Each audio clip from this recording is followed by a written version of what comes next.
So hello everyone, so for today's video, I'll be going to help you on how you will get your BPI debit card.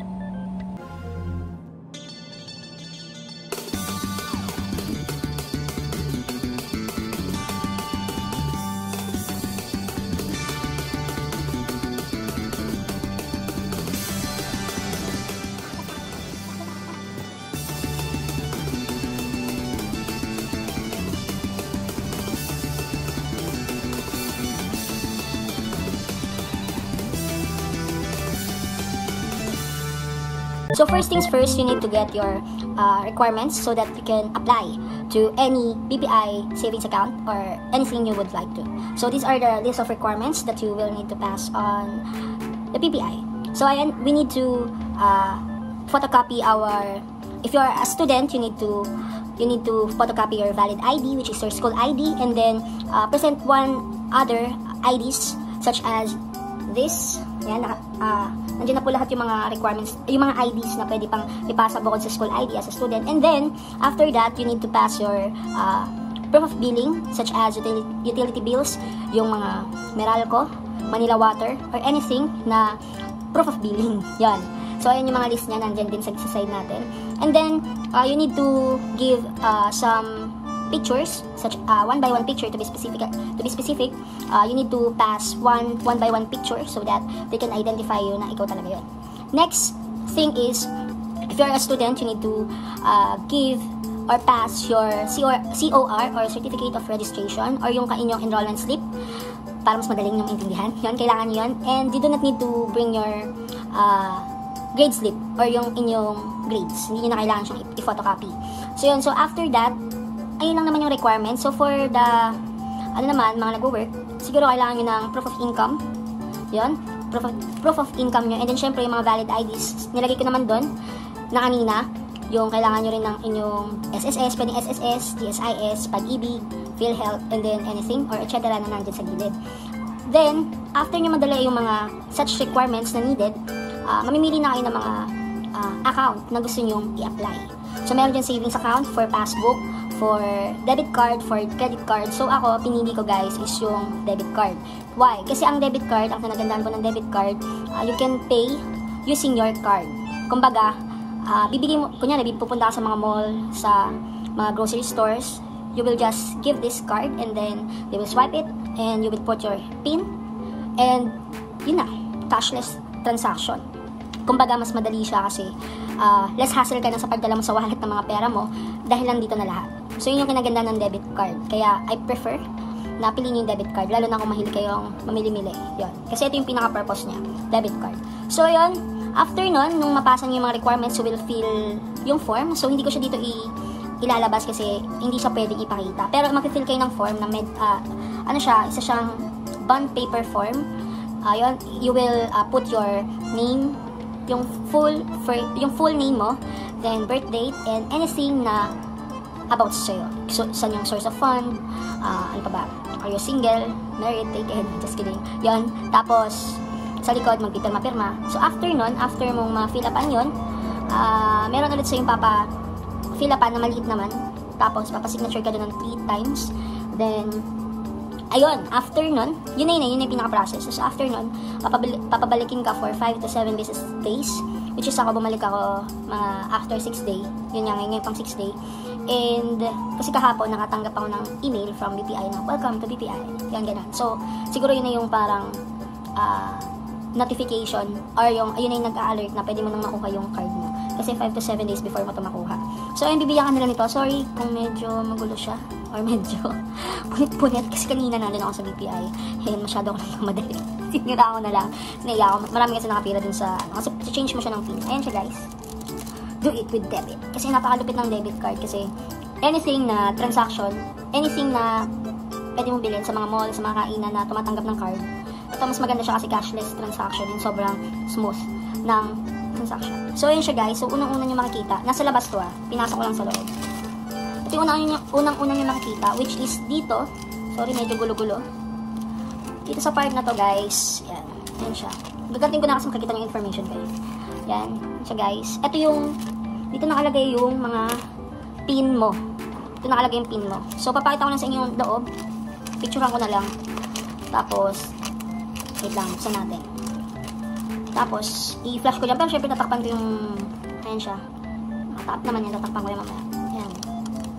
So, yung nakalagay dito, do not accept if seal is tampered or broken. Kasi syempre, pag binuksan na ito, malalaman yung pin na binigay sa'yo ng BPI. Kasi unang-una, before ka mag-open, meron siya dyang, kumbaga meron na siyang automatic pin na papalitan mo na trick mo na kung ano ilalagay ng pin.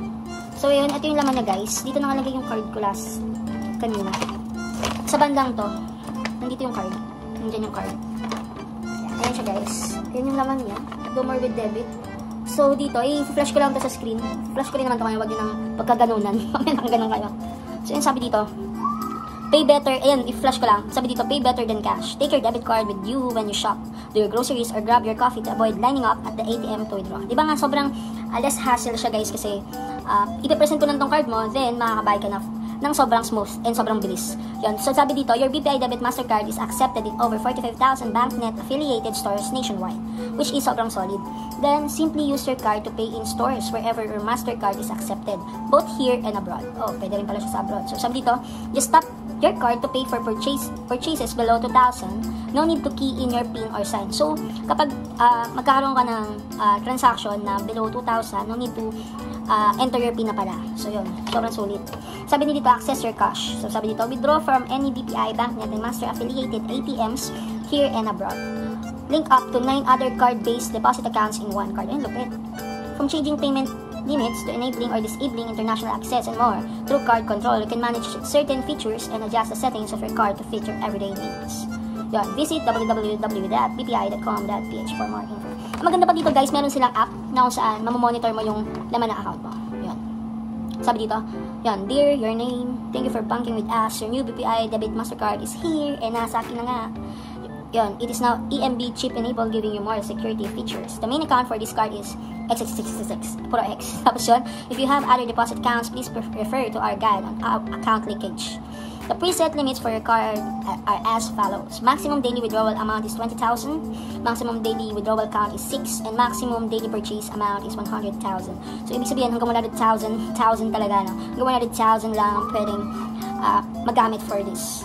Sabi din dito, this card is valid until November 2028. So, sobrang tagal pa. Siguro nagtatrabaho na ako noon at nakagraduate na ako at CPA na ako noon. Claim. Sabi din dito, activate it now at your nearest BPI ATM and discover the many things you can do with it.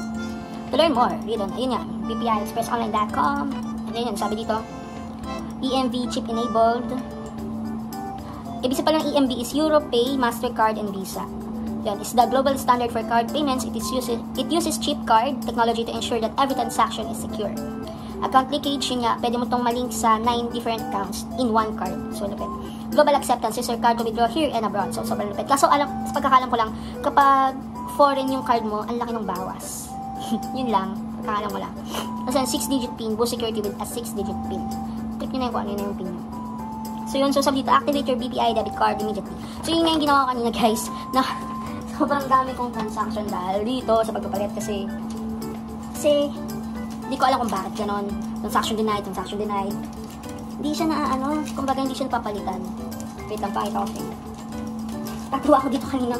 Pabalik-balik ako dun sa kasi ang daming nakapila. So, maganto transactions lang tinitry ko. Tapos, pag hindi gumana, pila ulit ako kasi nakaawa naman sa mga naghihintay. So, ayan ang dami kong attempt. 1, 2, 3, 4, 5, 6, 7 attempts. Yung pang 7 ko, nagpatulong na ako dun sa security guard kasi hindi ako hindi ko siya mapalitan yung passcode. Yun. Share ko lang. Natatawa ako kanina eh. Yun, tapos sabi doon, make sure you have your PIN mailer with you. Let's start. So, before pala to, before nyo to mapalitan yung passcode, you need to, yung teller mo, or yung nagbabantay dun sa, yung nag-initiate nito sa'yo, need muna i-activate yung card mo before mo siya mapalitan. So, yun. After niya ma-activate, sabi niya, sir, pwede niyo na pong palitan yung passcode. So, yun. Punta ka na sa nearest ATM machine. Then, go to, ayun nga. Then, insert your new BPI Debit Mastercard or ito. Then, select your preferred language. Siyempre, English lang. Or kung gusto niyo Filipino, yun. Select other services. Then, select change PIN. And enter the temporary PIN from the PIN mailer. Baka nagtataka kayo kung ano yung PIN mailer? This is the PIN mailer. Nakalagay dito or naka-indicate dito yung binigyan nilang PIN na for temporary purposes. So, syempre, papalitan mo yan. So, sabi doon, you nominate your new 6-digit PIN twice. Then, your card will be activated upon PIN change. Yun nga, kasi why nominate your new 6-digit PIN twice? Kasi diba kapag nag-nominate ka ng PIN, guys, diba, meron doon, what's your new PIN? And then meron doon, parang i-confirm nila kung yun nga ba talaga. So, for confirmation yung isa. Kasi may times kasi nagkakamali tayo ng PIN doon. So, parang hindi ka na magkamali pa. So, yun lang, guys. I hope it will help you sa pag-open ng inyong, kung gusto nyo mag-open sa BPI. Hindi po ako staff ng BPI. Pero, meron kang question, comment down below. Tulungan ko kayo kung paano, kasi mabusisi rin ako sa ganito. Tulungan ko kayo paano yung process and kung meron pa kayong questions regarding dito. So, yun, sobrang dali lang mag-open ng account sa BPI kasi sobrang fast and yun, sobrang friendly ng mga teller. So, huwag ka na magkakamali kasi may kwento ako sa inyo, guys. May kwento ko. Before pa nangyari yun, before ako nag-open ng account, natatawa ako. Kasi meron akong BDO debit before. BDO naman, so hindi ko na siya nag-vlog. Ganyan lang. Kwento ko lang. May BPO debit ako before and sobrang lupit kasi nun. Ang same lang siya nito, yun nga, payless transaction. So, pag pumunta ka mall, yung pinababayad ko. And, nakatawa ako. Tanong sa akin ng teller. Sir, what account will you open? Yung, kumbaga, anong account yung bubuksan mo? So, sabi ko, BDO debit po. Sabi niya, anong BDO? BPI to. So, sabi ko, ay, sorry, BPI debit po. Medyo nagalit yung teller. Medyo nagalit yung teller kasi, alam yung feeling yung BPI kasi bigla sinabi mo. So, yun, share ko lang. So, yun lang mga tropa. Don't forget to like, subscribe, and hit the notification bell para mag-update ka lagi sa mga videos. And, kung gusto nyong,